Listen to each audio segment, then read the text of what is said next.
Today it's going to be a very chill, perhaps more on the lazy side video, as I've literally not done anything creative all week and I couldn't even get myself to do a proper video, to be honest, but I still needed to put something out. And to be honest, I feel kind of bad because I'm so grateful for all of the new subscribers and that you're enjoying the videos and finding value out of them. And even though today's video may be a bit of a boring visual format, there will still be a lot of useful things that I will be sharing with you today, so I hope you can stick around. And in fact, this might be a good video to watch if you are doing some art yourself, because you don't really have to look up at your screen very often. The visuals that I'm sharing today are just me doing some thumbnail sketches on Infinity Painter, which is an app introduced to me by one of my favourite artists, Tiffany Mong, who also had this template created especially for her during the Lightbox convention. So this template is basically like a 4 thumbnail template, and it's especially made for thumbnail drawings or quick paintings, and it's been really useful. You can watch her paint along video on her YouTube channel, and you can also get the link to this template in the description of that video, which I'll link in the cards, and I highly recommend you check it out because it's so good. It's helped me so much and it has so many valuable tips. And Infinity Painter is free, by the way, if you're using an iPad Pro. So with that, let's actually move on to the real content that I'll be talking about for this video. This is actually part 2 of my podcast series. So for those of you who don't know, I have a podcast where I interview digital artists. You can watch part 1 here, which is how I made the podcast, if you are interested to learn more about that. So far, nearly 20 episodes of the podcast have been released. I'm not even sure which episode was last released, but there are more than 5 episodes as well on the way. So today I wanted to talk about what I've learned from, I think, over 25 artists at this point. There are 2 categories which my learnings fall under. The first is as an artist and the second is as an interviewer. So let's move on to the first category, which is what I've learned from these artists as an artist or aspiring artist myself. The first tip is it's okay to use different mediums and not have an aesthetic.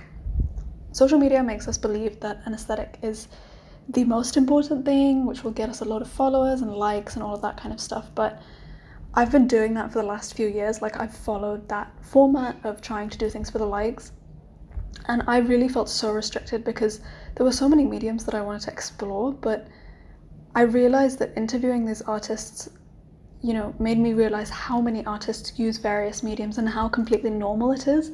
In fact, it's social media that's kind of made it abnormal because we seem to think that these artists have an aesthetic and they stick to that aesthetic.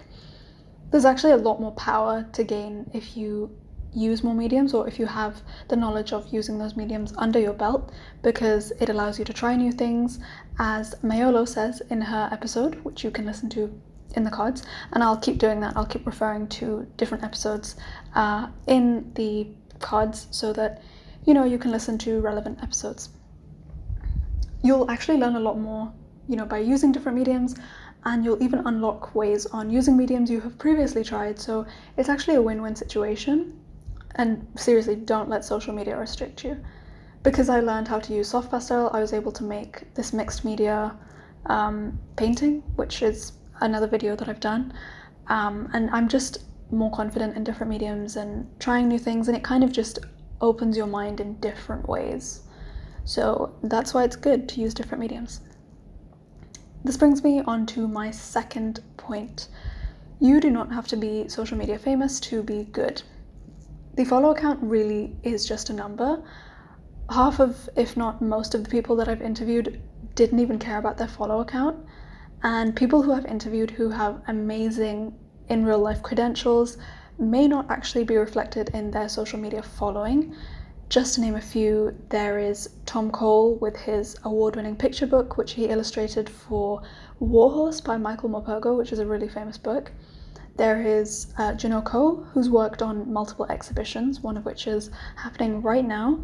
And there's Kat Rao, who is currently working on a Nickelodeon show in Finland, which, they're all amazing things in their own right. And it's super easy to get sucked into social media and think that this is reality and like, this is the real deal, but it really, really isn't.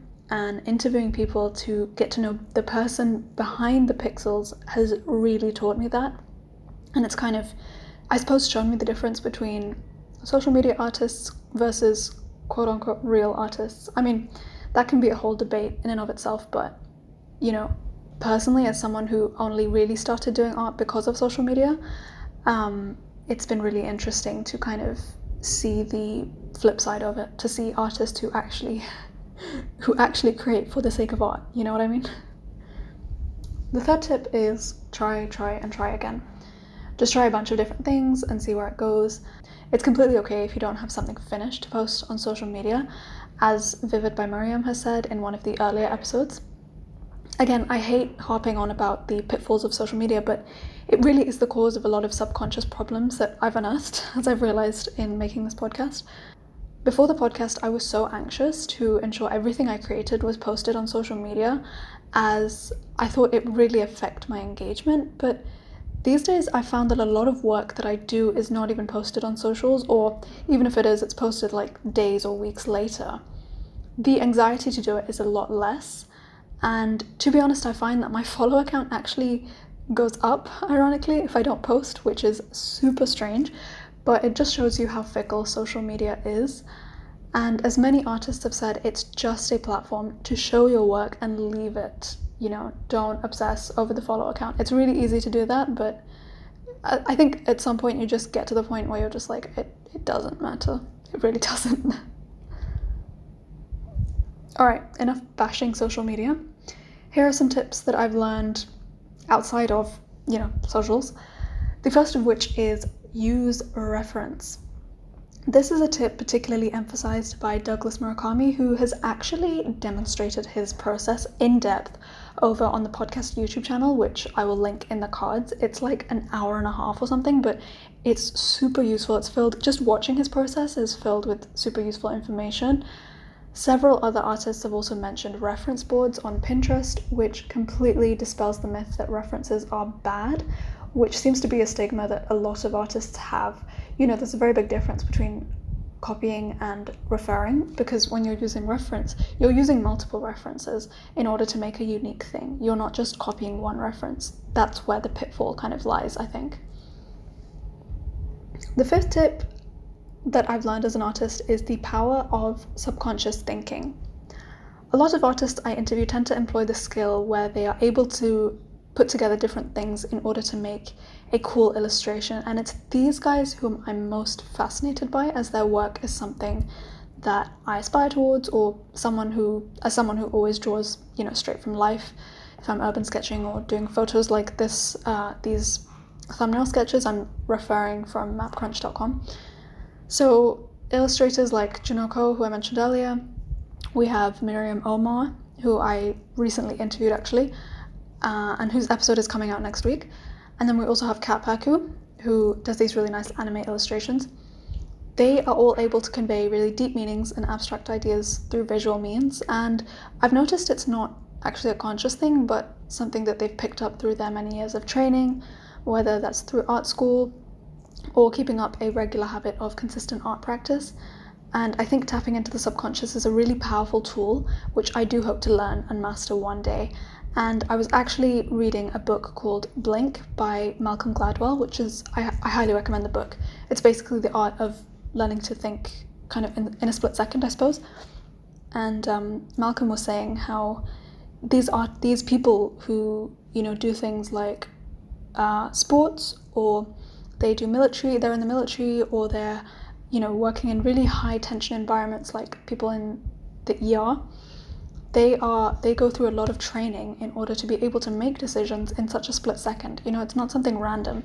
Spontaneity is not random. That's a quote that's actually been said by an American soldier whom Malcolm interviewed called Paul Van Ripper. I'm not sure of his status in the army, but yeah, that just goes to show that these really subconscious decisions that we make in high tension situations, which take a split second, actually require a lot of rigor and training. Like if you think about someone who's a basketball player, they've gone through a lot of reps of doing the same exercise over and over and over again in order to be so good at making that decision when they're on the court under that stress.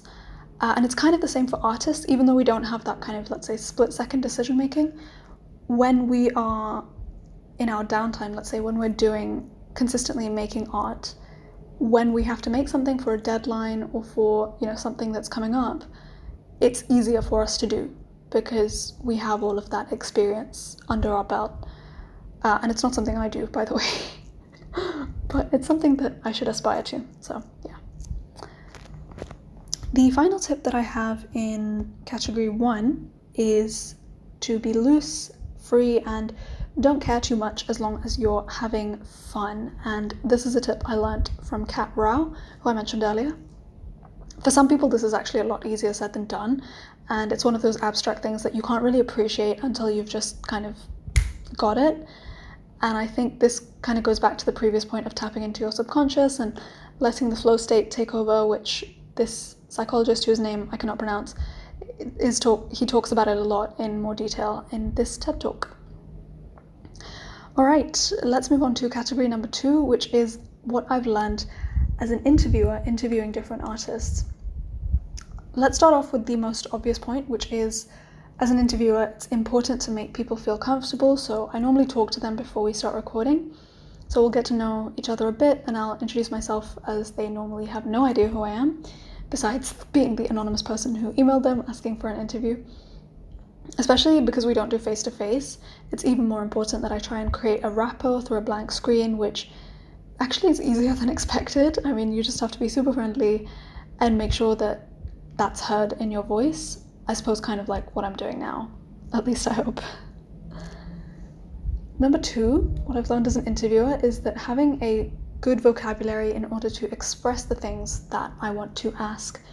It's kind of like being a journalist, where I have to dig deep and understand what it is exactly that I want to say, because there are questions that I have and curiosities that, I may stumble upon as I'm listening to them talk, but I may not be able to find the words to express them. So I have to learn how to do that in making this podcast. And a lot of times I've stumbled and also ran out of words to explain a question, or failed to ask it in a way that I was satisfied with. A big point of art is the ability to express without words, so having to put art or art questions into words is a really big task actually, but this is something that I'm having to learn slowly, especially as I listen back to my podcast during editing. I mean, I really need to come up with better responses than "that's interesting" or "cool," because it gets really annoying hearing that several times in one episode. Number 3, prioritizing what's important and what's not. Pacing and timing are 2 key things which, as an interviewer, I have to be aware of.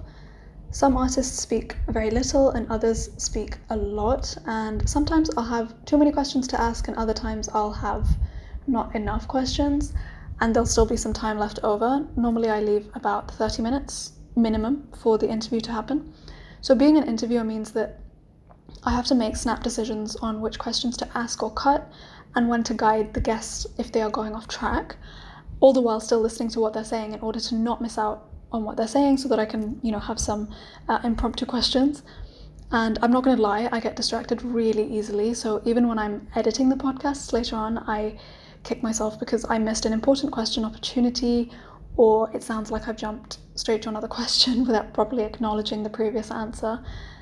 And being an interviewer is kind of like walking a tightrope each time under different conditions, but it's all about finding that right balance, which I'm still learning.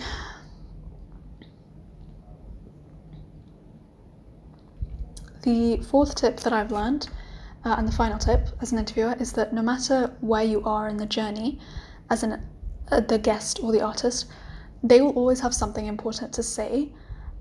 Even though I'm not interviewing people who are famous or who have 20 years experience in the field, or generally I'm not, it's been super beneficial, and I've picked up on so many gems of wisdom from people who we may otherwise dismiss as someone who doesn't have a lot of experience. A lot of artists, or even people in general, have imposter syndrome, thinking that they have nothing to say, but it's only in speaking up and sharing your opinion that you'll start to get rid of this feeling and validate your own opinions. And this goes for anyone, really. You don't have to be called for an interview to kind of get rid of your imposter syndrome, but if you are feeling that, the best way to do it is to just keep exposing yourself to situations until you finally realize, like, oh, I've made it. I don't feel that imposter syndrome anymore. I think the overarching takeaway that I've subconsciously learned is throughout the entire process, whether it's researching, transcribing, interviewing, or later down the line when I stumble on an old episode or a fan reaches out and says how much they're enjoying the podcast, it really helps me to build a mental library of artists and art and advice which I can refer to later on when I'm learning something new. In fact, because I'm making both the podcast and these YouTube videos, I've actually really slowed down on my art production, which it sounds like a bad thing, but sometimes it's also a good thing, because I used to create a lot of work for Instagram, but it was kind of mindless and without any kind of foundation. So doing this podcast has made me realize that, one, it's completely normal and healthy to not upload to Instagram every day, and two, it's also really important to learn the foundations and practice and do projects outside of the public eye to help me improve. And so I think that kind of constraint from the pressing need to create for social media has been broken just because I've listened to so many artists speak so casually about social media, and it's kind of popped that bubble in my head that social media is super important. I have been learning a whole lot from these people and kind of taking things slowly since I've started the podcast with regards to my art journey. And because of and through that, I'm able to create these videos for YouTube where I share takeaways on what I'm learning. So it's basically killing two birds with one stone. Anyway, I hope you enjoyed this video and this art time lapse, and that you've also learnt something. Let me know what you've learned from the artists down below. And you can also obviously check out the podcast directly by clicking the link in the description, where you'll be directed to the podcast on either Anchor, or you can choose to listen to it on a podcast platform, as well as read the blog as well if you're interested. And you can also subscribe via email. All of those links will be below. And I remember I put out a community post a couple of days ago asking what videos you guys would like to see, and I saw that sketching was popular, and even when I was looking through my analytics, I realized that my sketching videos are the most popular, and I never envisioned myself as turning into like an urban sketching channel, because even though that's the one thing that I really love and enjoy doing, I wouldn't necessarily say it's what I want to make my channel about. But anyway, I think I'll probably do a sketching video maybe next week or the week after. But let's see how it goes. I'm sorry this was a long video, but I hope you enjoyed it, and I'll see you next week for another video. Bye!